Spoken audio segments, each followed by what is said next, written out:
I've always wanted to do this, and I don't know why I haven't done it. So from now on, not only are you going to get Operation Arsenal after each Arsenal match, you're also going to get a team rating, match ratings for each player and all the substitutes. And actually, I should probably do a Mikel Arteta rating as well.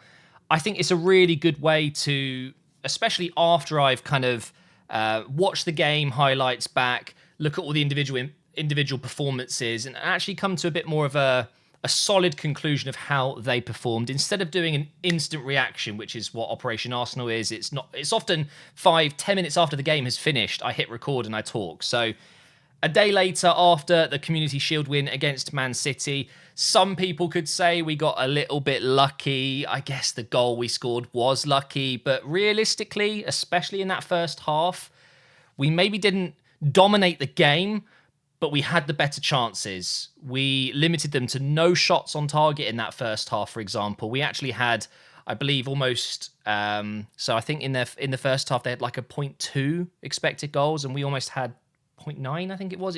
We were a lot better in that first half than City. And then in the second half, of course, they got their goal. We got a lucky reply, and then we beat them on penalties. I think overall, there wasn't a team that deserved to lose, if that makes sense. And that gives me a lot of hope going into this new season where, of course, we're probably going to be fighting with City again. Are we going to be title challengers? Let me know down below. And I'd love to know your predictions before our first game of the Premier League season starts soon. So, out of 10, very, very simple. I'm going to give each player a rating and discuss why I think they get that rating. And I might add little bits in here and there, maybe things that I've noticed, things that I've learnt, and predictions, or maybe how I would go into the next game, just things like that. And hopefully you guys enjoy it. So we are going to start off with the goalkeeper. I think that makes most sense. Now, Ramsdale, it's so tricky, okay, because I really like Ramsdale. I love how he's becoming a bit of a leader at the club, and he's clearly really liked by everyone, and he's a really nice guy. If you haven't seen his open letter, which he released a couple of days ago, it's really quite touching. Some really difficult moments recently as well with his fiancée, for example. They had a miscarriage during the season. He's had a really tough career so far, if you think about all the relegations, and God, the amount of people that said he was a bad signing, including myself. So I really like him. But one thing that's always bothered me is his penalties saving ability. Non-existent. But in the last week, he has now saved 2 penalties in an Arsenal shirt. And I've got to say, I was really impressed with him yesterday. I don't think I want to give him more than 8. I think 8 is probably about right. I'm going to be drawing these numbers. I don't know how this is going to go. It might be terrible. But I was really impressed with his distribution. There was only one pass, I remember, which wasn't great. And he needed bailing out by, I think it might have been Partey, but his distribution was really good. There was also another moment where he took a bit of a heavier touch than maybe he would have liked, and it was going towards the goal line, and it was a little bit of a hairy moment. But other than that, I just think, the penalties, he was fantastic. He made some big saves during the game. One of the headers from Stones would have easily gone in had Ramsdale fallen asleep. He was good. I think 8 is more than fair. And to be fair, we won the game and we won a trophy. The ratings are going to be quite high. Now we'll go over to Ben White, who, let's face it, kept Jack Grealish completely quiet throughout that entire match. I can't remember Jack Grealish getting anything done, and he was hooked off in the second half. And I think Ben White did a superb job. I think he also should get maybe an 8. Maybe you could justify a 9. He didn't do anything wrong, but I don't think he did anything game-changing going forward, which I think would have given him that 9. There were a few moments, especially in that first half when he got into the box and we almost scored with Havertz. That was a great run, great first touch to get him into the box in this kind of position here. Shame we couldn't score it, but honestly, Ben White was very, very good. I say good. I said Ramsdale was good, but 8 is obviously a very incredible rating, so fair play to both of them. However, I am going to give Saliba, I think, a 9. That is absolutely horrendous. Let me redo that. Is that better? You can't really see it. Hang on. There we go. A few attempts and I got it. Saliba was our best defender along with Timber. I think Timber was our man of the match, and that gives away his rating. But Saliba did not put a foot wrong. And just to put things into perspective, Haaland didn't have any expected goals. None. 0. Where was he? Did he play? Because Saliba and Gabriel, I mean, in fairness, I should probably give him his rating. I'd probably say Gabriel gets a 7. Not as good as Saliba. I can't have that 7. That's way too skewed. There we go. Gabriel is solid. He's always solid. He does have the odd mistake in him, like every player does. But there were a few moments yesterday. I think actually the goal we conceded, Gabriel could have been in a slightly better position. I'm not blaming him, but I think that knocks off a point. It would have been an 8 for me. Saliba was just that level higher yesterday. And if Timber didn't have such a good game, I think he would have been man of the match. But Timber is going to get, well, I guess it's a 9 as well, but maybe a 9.5. I think he's my man of the match for the game. Man of the match gets a star. Here you go. Well done, Timber. Can we just appreciate the fact that we've signed Timber for less than 40 million? What was it, 35 million euros or 35 million pounds? It's an absolute joke of a deal, really. And he's playing on that left side for just, like, he's done it a couple of times in his career. And he's dropping man of the match performances on the wrong side of the pitch, out of position. There is one thing I've noticed with Timber, and I wasn't expecting it from him. It's not just up here, okay, the way he reads the game, but he finds space that just doesn't exist. Watch Timber and you'll see what I mean. And it happens a lot. He receives the ball on that left touchline, and he kind of does this dummy where he's going to run towards this way, and then he just goes that way instead. And it's so nicely done. It's so smooth, and it seems to work every time. I don't know how he's doing it. He always seems to get away with it. I was so impressed with Timber, and the fact that he can play basically anywhere. When we took him off, we conceded. I'm not saying that's directly because, you know, Tierney replaced him or whatever, but I think that does say a lot, doesn't it? When you take a player off and it upsets the system so much, or at least that position in the system so much, that we conceded straight away. But I've got to say, Timber, I think he's my signing of the summer so far. We'll move on into midfield now. Partey was very unlucky to get that yellow card. It does seem like they're cracking down on any form of time wasting. If you kick the ball even just a few meters, it's a yellow card.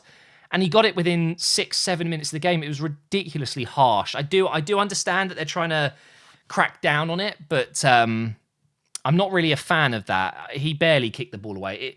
When you're defending and you see, for example, Man City running at you, if you've got the chance to slow them down just a teeny bit from taking a free kick quickly or a corner quickly, you're going to do it. It might be wrong. But yeah, I think Partey, despite the fact he got that yellow card, and obviously that meant he had to adjust his aggression levels a little bit, he was flawless though. Honestly, I've never seen a midfielder on a yellow card just still have so much, I don't even know what the word is. He broke everything up. So much confidence. It didn't mean anything to him, that yellow card. He knew that he wouldn't get another one. And honestly, you know, I want to give him higher. I think, you know, if he didn't get the yellow card, and there were 1 or 2 moments where he got, I guess, outnumbered by Man City and lost the ball. I think I'm being very kind in saying that he could have a 9, but I think 8 is more appropriate. Ødegaard, not much to say other than some very silky touches, a few very nice passes. He's just, what I love about the guy is he's so vocal yet so young. He's obviously captain material. It's the reason he is our captain right now, and surrounded by other players that could easily be captain. But it's the constant pressing. He's getting everyone to go forward. And, you know, I'm giving him a 7 just because I don't think he actually contributed that much. It was still a really good performance, but I don't think he deserves the same as some of the other players. And I'm just falling more and more in love with Ødegaard just the more he plays, and the more he takes a step back and actually gets the team going instead of just making moves himself, if that makes sense. The way he's able to get players involved I think it's one of those qualities that not many players have. And he can ping it left, right. He can drop deep and defend. He can get forward in behind the striker. He's a bit of everything, and he's our captain. £35 million. 35.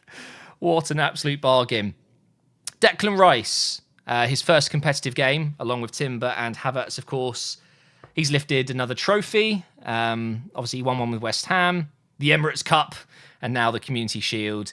I wouldn't say he had the best game ever. I think a 7 is probably more than fair. That is horrendous. Let's do that again. I think Rice is really on a steep learning curve right now, and it's going to take him a bit of time, but he was still extremely good yesterday. There was a moment around, I think it was this area of the pitch, actually, where he made a darting... it's not really a run, but he got back so quickly. He's got such a long stride about him, and won the ball back. And I just sat there, just clapping. And I feel like I think a lot of people will agree with me here, Arsenal fans. Granit Xhaka wanted to do that kind of thing. He wanted to get his body in the way more. He wanted to be able to catch up and make those last-ditch tackles or interceptions before a final pass. But his body wouldn't let him. He couldn't quite get there. And unless he was really switched on, which he was a lot of the time, and in better positions to do so. But because Declan Rice is more athletic, he's quick, he can just do it. And that's going to be a very good thing for us. It really is. Martinelli, I would actually say, has been a little bit underwhelming in recent games. I don't think he did anything wrong, but I don't think he deserves anything more than a 7. Very rusty, but of course he will come good again. He probably will get, again, 15 goals at least this season. We'll need him to. Saka, I mean, I'm going to give him an 8 because he was getting involved a lot. He was making good runs and he was better than Martinelli, but I can't give anyone less than a 7. I will never give a 10 out of 10 unless they literally have the perfect game. And I think 8 is about right for Saka. It was great to see him tuck away his penalty. Everyone talks about penalties. As soon as he steps up, oh, Euros, you know, he has missed a few penalties. Yes. Do we really need to bring it up every time?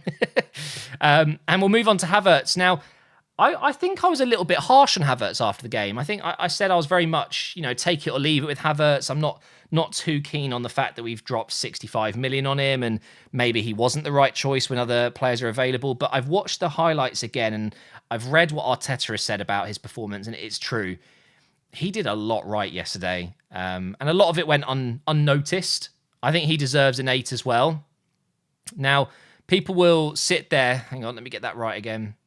People will sit there and talk about just numbers, stats from the game.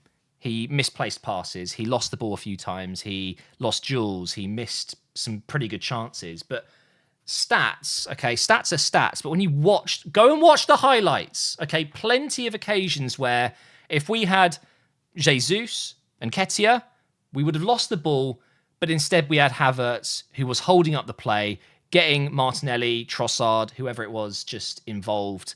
The way he would turn Diaz or Stones, who, by the way, best 2 centre-backs in the Premier League, you could argue. So I don't think Havertz did bad at all. And I think he's going to grow into the team. And the fact that he played in this position as well later on in the game is very good. It's difficult to rate some of the subs when they didn't get much time. But Trossard, I mean, he was a big part of the goal. Technically, it's his goal, although it was deflected. But I'd give him an 8. I thought Nketiah was okay. I'd probably give him a 6 when he came on. Vieira, this is a tricky one because, again, I've been quite harsh on him. I'm going to give him a 7. I think Vieira might just be better in this kind of area of the pitch instead of here. I think when he gets in this kind of position and he pings passes in like this, I like him a bit more. And I think that's because he can be less physical. I don't really like it when he pops up kind of like here. I don't know. It's a tricky one because it is a physical thing. But his left foot is magic, and his penalty was Smith Rowe actually thought was quite tidy when he came on. I'd also give him a 7. Did Jorginho come on? I don't think he did.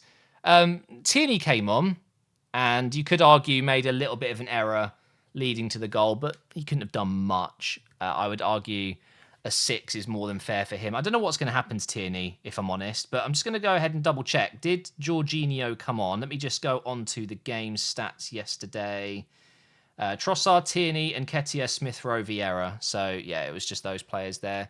It's just 5 subs, isn't it? So I think I'm quite happy with that. I don't think I've missed anything out. I think Timber was definitely man of the match. I think I was harsh on Havertz, so I think an 8 is definitely more fair. And I don't have Mikel Arteta. I'd give Mikel Arteta a 9. I'll put it here. Mikel Arteta, I mean, we won the game. Simple as that. I'm not saying Arteta won us the game, but the way he set up against City, the way we were able to, I guess, compete with Man City, there's not many teams that can do what we did yesterday. We did hold possession for long periods of time, especially later on in the match. We didn't look as tired as they did. I think we've had a better pre-season than them. The only thing is the Timber sub, and I'm just wondering if Timber needed to come off. He was tired or whatever, but it didn't really make sense to me. Timber was our best player, and he's hooked him off. So maybe 9's a bit much. I don't think it was a 10, and I don't think it was a 9. I'd give Mikel Arteta an 8. Let me know if you enjoy these videos. Maybe I can try and keep them a bit shorter, because 15 minutes of ratings, I don't know if that's needed, but I'll make this look a little bit more official and use actual numbers, for example. But thank you for watching, guys. Hopefully we get off to a winning start in the Premier League season as well. It's not long now. I cannot wait.